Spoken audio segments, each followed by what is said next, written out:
Assalamualaikum warahmatullahi wabarakatuh. Salam sehat dan salam sejahtera untuk teman-teman dan saudara dimanapun tempatnya berada. Semoga selalu senantiasa dalam keadaan sehat dan dimurahkan rezekinya.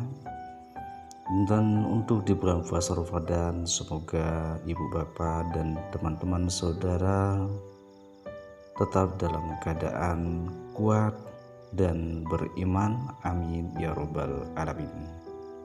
Di video kita kali ini adalah tentang menarik uang dengan sederhana dan cepat. Ini tentang ilmu manifestasi dalam vibrasi pikiran yang tanpa kerja keras. Uang adalah energi. Mungkin kita sering mendengar kalimat bahwa ternyata benar uang memanglah energi. Karena apapun di dunia ini terbuat dari bahan asal, yaitu energi.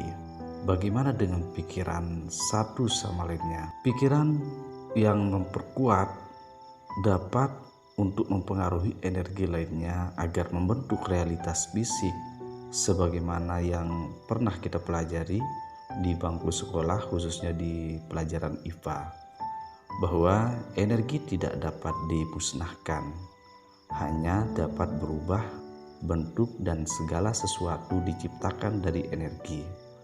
Dari energi inilah membentuk benda-benda di sekitar kita.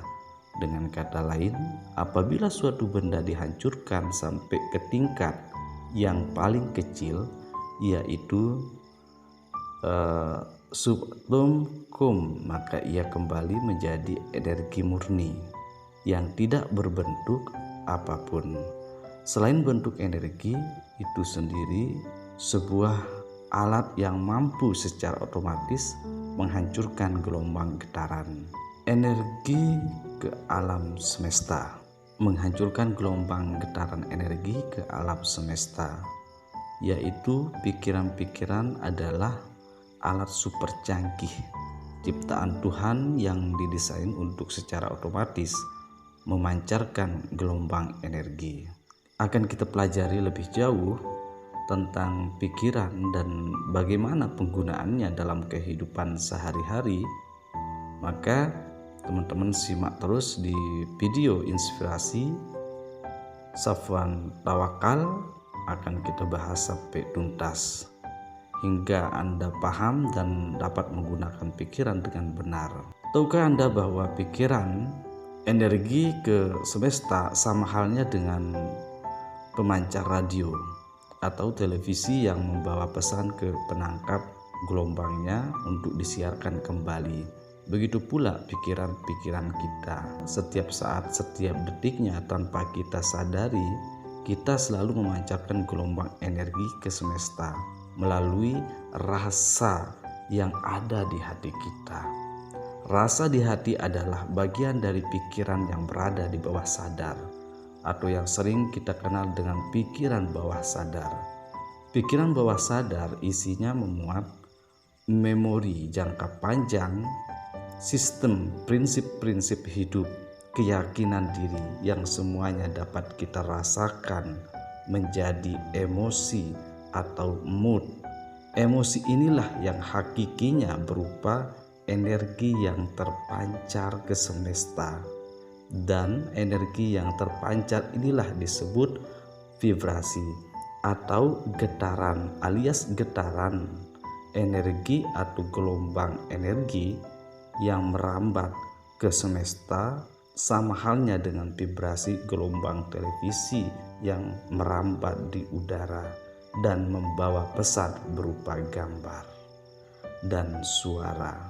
Begitu pula dengan vibrasi pikiran kita yang terpancar ke semesta, membawa pesan-pesan di balik emosi yang kita rasakan dan akan ditangkap kembali oleh diri kita atau oleh orang lain.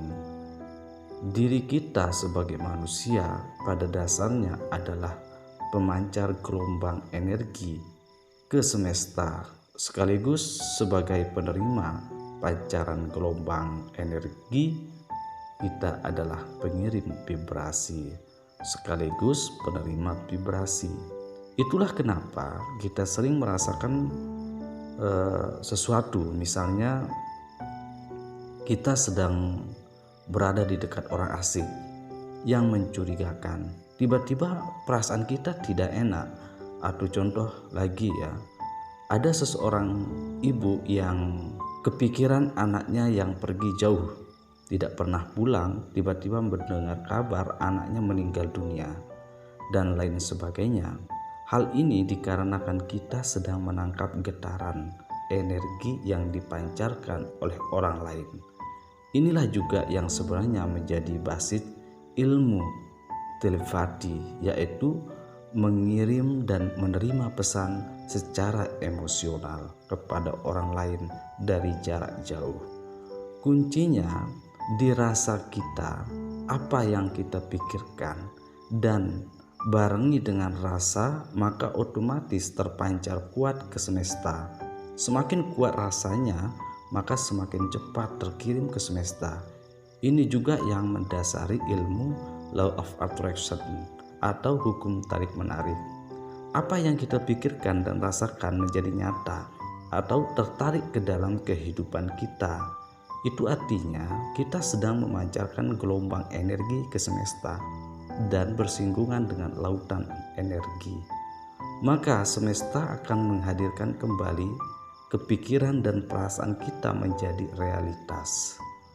Fisik kita juga pernah membahas energi, power dan force, sebagaimana di buku David Hawin. Sebenarnya energi power adalah energi vibrasi yang sangat kuat terpancar ke semesta dan dapat mempengaruhi diri kita sendiri, lingkungan ataupun kehidupan sebaliknya.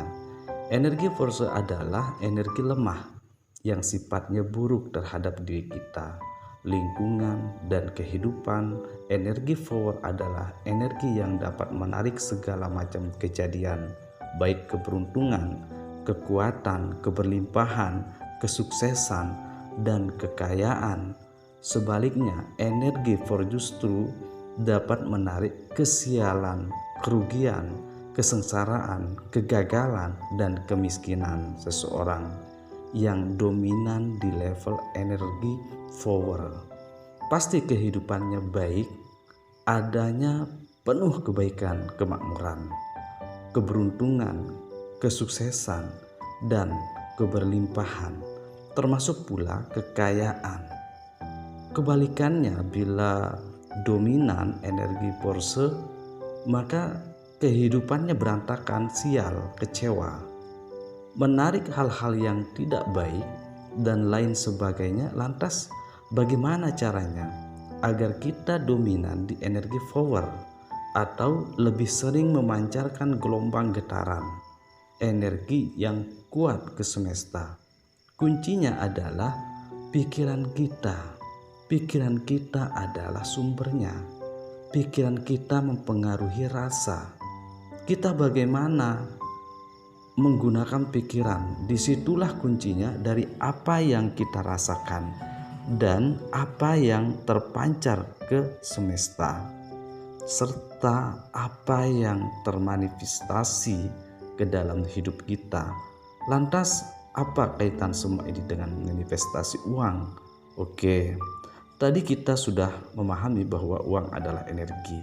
Yang namanya energi pasti ada gelombang getarannya. Nah, pancaran energi pikiran kita usahakan sama dengan getaran energi uang. Upayakan satu frekuensi sehingga mudah menangkap getaran energi uang yang ada di semesta ini, sehingga uang termanifestasikan ke dalam kehidupan kita. Itulah kenapa ada ilmu telepati uang yang pernah saya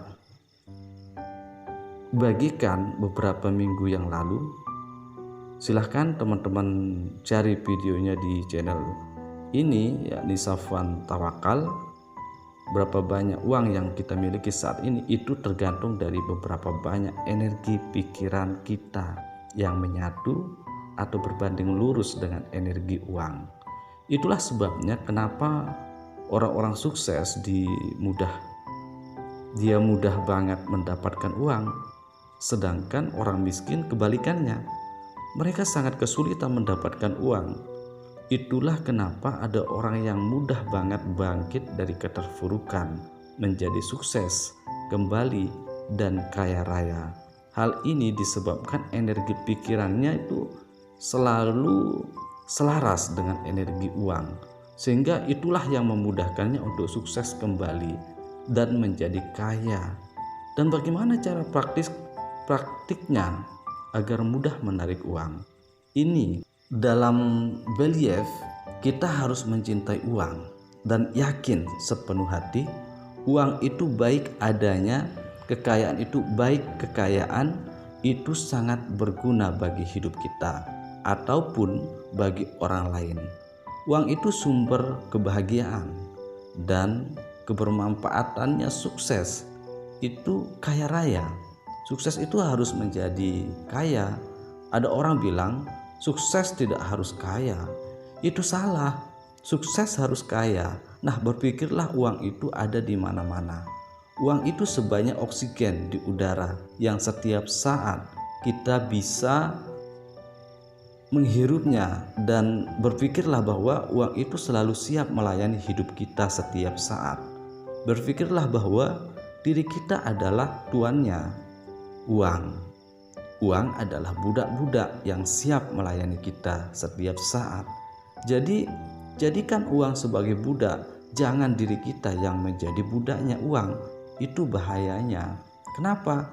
Karena selama kita diperbudak oleh uang, maka uang justru sangat sulit kita dapatkan, atau justru kita yang dikendalikan oleh uang. Tanamkan dalam benak dan hati kita bahwa saya adalah bosnya uang, saya adalah juragannya uang, saya adalah tuannya uang, dan uang adalah budak-budak saya yang siap melayani saya. Setiap saat, dengan kata lain, kita harus merasa nyaman dengan uang dan kekayaan. Tidak boleh ada pikiran yang jelek terhadap uang ataupun kekayaan. Apabila ada orang yang menyalahgunakan uang, jangan salahkan uangnya, tapi salahkan sifat buruk orangnya. Itu uang, tetaplah uang.